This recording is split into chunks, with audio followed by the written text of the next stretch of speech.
Good morning everyone. मेरा नाम Kuldeep Verma, assistant professor, department of defence studies. आज हमारा टॉपिक है केमिकल एंड बायोलॉजिकल वॉरफेयर, रासायनिक और जैविक युद्ध का। ये टॉपिक ग्रेजुएशन फर्स्ट सेमेस्टर के लिए इम्पोर्टेंट है। इस इस टॉपिक को हम इन तीन सब टॉपिक के अंतर्गत समझने की कोशिश करेंगे। पहला है what is chemical and biological warfare. Chemical and biological warfare क्या है।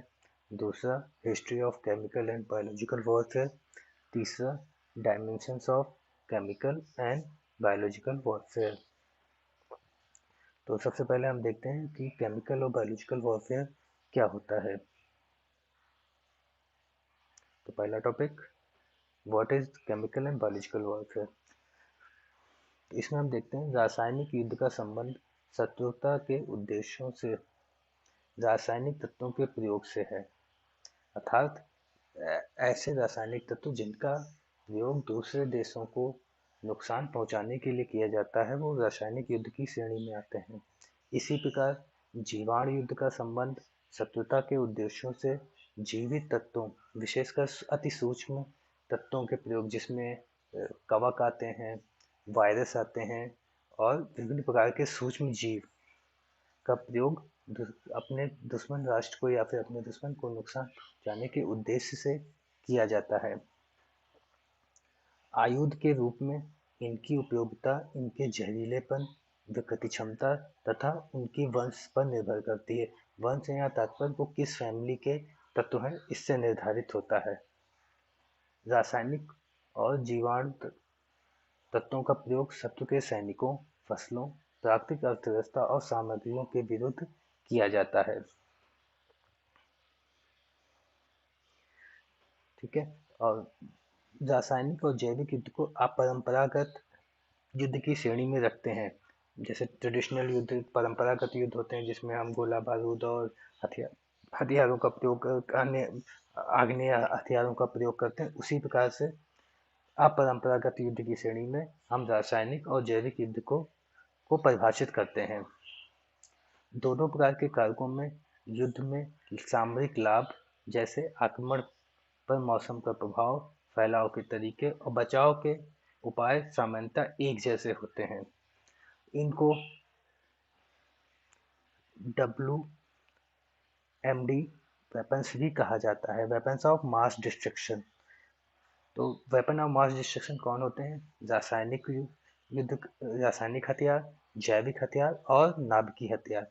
इनको WMD यानी वेपन ऑफ मास डिस्ट्रक्शन क्यों कहा जाता है? क्योंकि इनसे बहुत ही छोटी मात्रा में बहुत बड़े पैमाने पर जन धन की हानि होती है, इसलिए इनको वेपन्स ऑफ मास डिस्ट्रक्शन कहा जाता है। तो इस प्रकार हम देखते हैं ऐसे रासायनिक और जैविक तत्व जिनका प्रयोग हम दुश्मन देश को या फिर अपने अपोनेंट को नुकसान पहुंचाने के उद्देश्य से करते हैं, उनको केमिकल एंड बायोलॉजिकल वॉरफेयर की श्रेणी में हम परिभाषित करते हैं।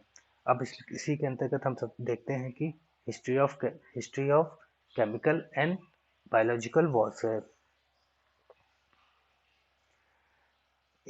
इस हम इतिहास में देखते हैं कि प्राचीन यूनान के स्पार्टा और एथेंस युद्ध में लकड़ी के ड्रामा और गंधक को मिलाकर जलाया जाता था, जिसके जलने से उत्पन्न गैसों से नगर के रक्षकों की दम घुटने से मौत हो जाती थी।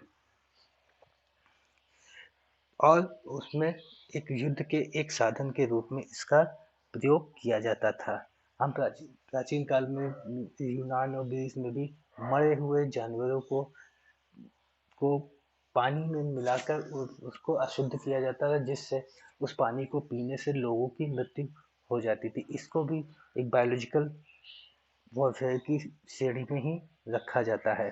प्राचीन भारत में भी हम देखते हैं कि अनेक विषों, विष बाणों, औषधियों, वस्त्रों, विषाक्त भोजन, विष कन्याओं, धुआं और अन्य आग्नेय पदार्थों के निर्माण और प्रयोग का विस्तृत उल्लेख हम देखते हैं। आधुनिक युग में भी विभिन्न प्रकार के रासायनिक और जैविक हथियारों का प्रयोग किया जाता रहा है। प्रथम विश्व युद्ध में सबसे पहले 1915 को जर्मनी ने बेल्जियम के वाइपर्स नगर के बाहरी इलाके में फ्रांसीसी सेना के विरुद्ध प्रभावकारी ढंग से इसका प्रयोग किया था।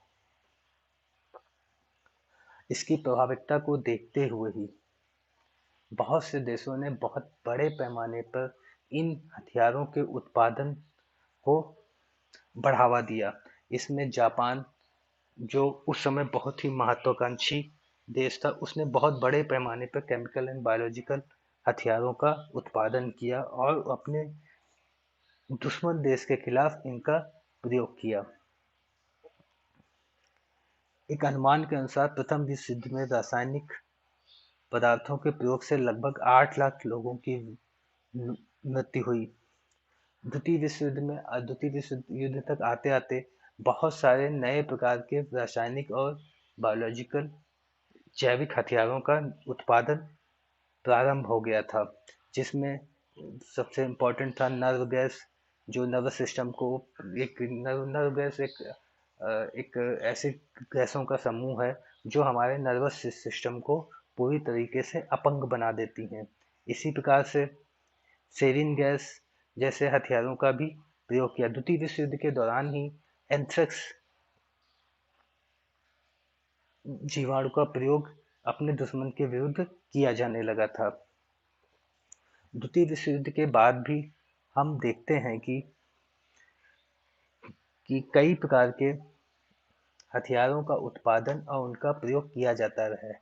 इसका सबसे महत्वपूर्ण उदाहरण हम देखते हैं कि अमेरिका ने 1965 से 1971 के मध्य बड़ी मात्रा में वृक्षारोधी रसायनों का प्रयोग करके वियतनाम में कई लाख एकड़ फसलों, बागान और जंगल को नष्ट कर दिया गया था, जिससे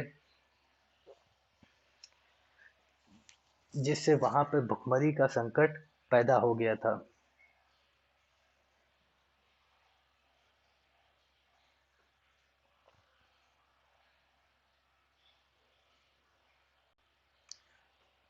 तीसरे टॉपिक के अंतर्गत हम देखेंगे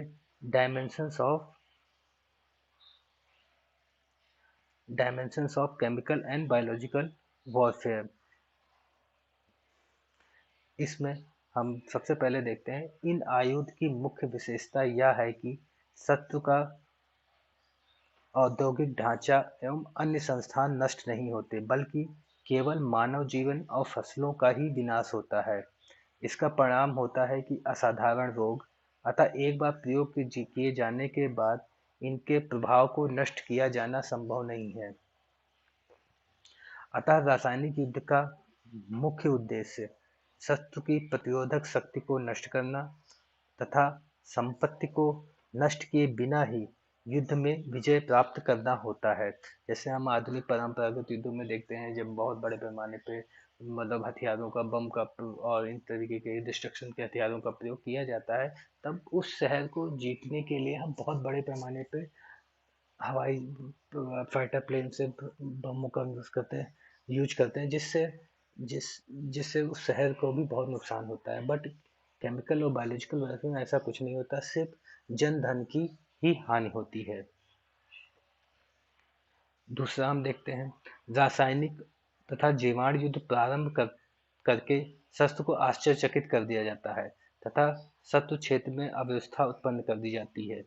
रासायनिक तथा जीवाणु तत्व का प्रयोग करके शत्रु की अर्थव्यवस्था और औद्योगिक उत्पादन को अस्त व्यस्त कर दिया जाता है, जिससे शत्रु की जनता में सक्रिय भागीदारी ना कर सके।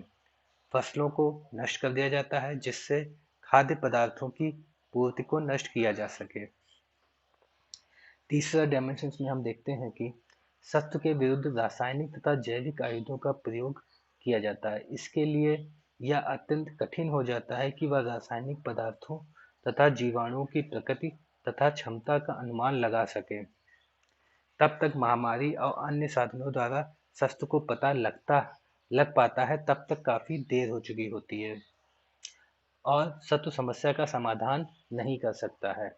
अब जैसे कि अभी हम रिसेंटली देखते हैं कि कोविड वायरस आया, जब तक लोगों को पता चलता वो बहुत बड़े पैमाने पर फैल चुका था।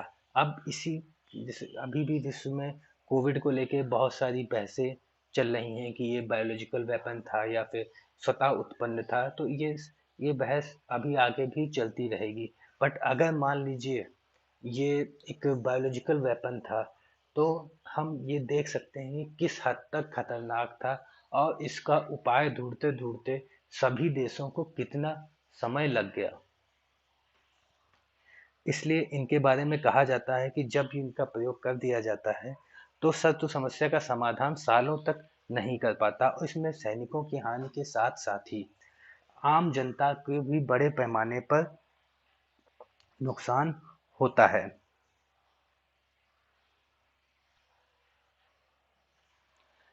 चौथा हम देखते हैं, रासायनिक और जीवाणु में कुछ इस प्रकार के हैं जिनके बारे में ना तो कोई चेतावनी व्यवस्था संभव है, ना ही कोई बचाव। इस प्रकार से यह तत्व शत्रु देश में आतंक व्याप्त कर सकते हैं। इससे इसके अतिरिक्त कुछ रासायनिक और जीवाणु तत्वों की क्रिया और प्रभाव कई घंटे, कई दिनों और कई कई सालों तक भी चलते रहते हैं। जैसे हम एक एग्जाम्पल हम देखते भोपाल गैस त्रासदी का देखते हैं, जब जब मिसाइल आइसोसाइनाइड गैस का लीकेज हुआ था, तो उसमें बड़े पैमाने पर लोगों की जान चली गई थी, और उसका दुष्प्रभाव आज भी हम आने वाली जनरेशन्स में भी देखते हैं कि जो बच्चे वहाँ भोपाल गैस प्रभावित लोग थे, उनके बच्चे जो पैदा हो रहे हैं वो आज भी अपंग पैदा होते हैं। तो हम देखते हैं इसका प्रभाव कई सालों तक आने वाली पीढ़ियों पे भी बना रहता है।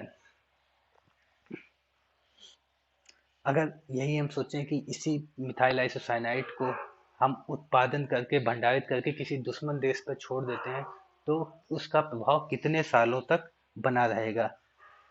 डायमेंशंस में हम अगला पॉइंट देखते हैं, रासायनिक और जैविक आयुधों द्वारा अन्य आयुधों की तुलना में कहीं अधिक जनसंहार किया जा सकता है।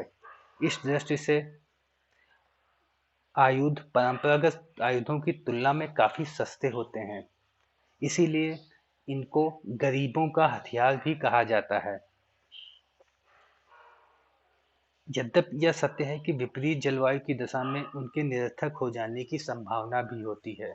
जैसे हम देखते हैं कि अगर हमने अपने दुश्मन देश पे किसी भी प्रकार के जीवाणु या रासायनिक हथियारों का प्रयोग किया, और अगर वो हवाएं हमारे देश की तरफ चल रही है, तो वो वायरस उड़ के उल्टा हमारे देश को भी प्रभावित कर सकता है, क्योंकि जैविक और केमिकल वॉरफेयर नियंत्रित ना होकर पूरी तरीके से अनियंत्रित हथियार होते हैं, बट सस्ते होने की वजह से गरीब देशों के द्वारा इनका प्रयोग बहुतायत से किया जाता रहा है अपनी आप की सुरक्षा के लिए। इन्हीं इनकी जनसंहारक क्षमता को देखते हुए कई अंतर्राष्ट्रीय संधियों के द्वारा जैविक और रासायनिक युद्ध पर पूर्णतया प्रतिबंध लगा दिया गया है, किंतु अभी भी कई देशों के द्वारा इनका इलीगल तरीके से उत्पादन किया जाता है। जैसे हम देखते हैं कि अमेरिका के द्वारा जो इराक पे हमला किया गया, वो इसी बिहाफ पे किया गया था कि इराक के पास बहुत सारे केमिकल एंड बायोलॉजिकल वेपन्स हैं। हालांकि वो बात पूरी तरीके से सत्य साबित नहीं हुई, किंतु हम देखते हैं फिर भी कई देशों ने इनका उत्पादन आज भी जारी रखा हुआ है। तो अगली क्लास में हम इन केमिकल और बायोलॉजिकल वॉरफेयर वॉरफेयर कौन कौन से होते हैं, वेपन्स कौन कौन से होते हैं, इसके बारे में अलग अलग तरीके से समझने की कोशिश करेंगे। इसके साथ ही कौन सी वो अंतर्राष्ट्रीय संधियां हैं जिनके द्वारा इन पर प्रतिबंध लगाया गया है, और भारत की उसमें क्या भूमिका रही है, इसको समझेंगे। तीसरा, कोरोना वायरस के संदर्भ में अभी जो बहस चल रही है कि बायोलॉजिकल वेपन था कि नहीं था, उसके संदर्भ में जो नए नए वायरस आए जिससे दुनिया को बहुत प्रभावित किया, तो उनके बारे में भी हम देखेंगे, और इनका आने वाले इनका भविष्य क्या है, हम इसके बारे में भी समझने की कोशिश करेंगे। ठीक है, तो नेक्स्ट क्लास में हम इसको आगे बढ़ाते हुए आगे देखेंगे। Thank you.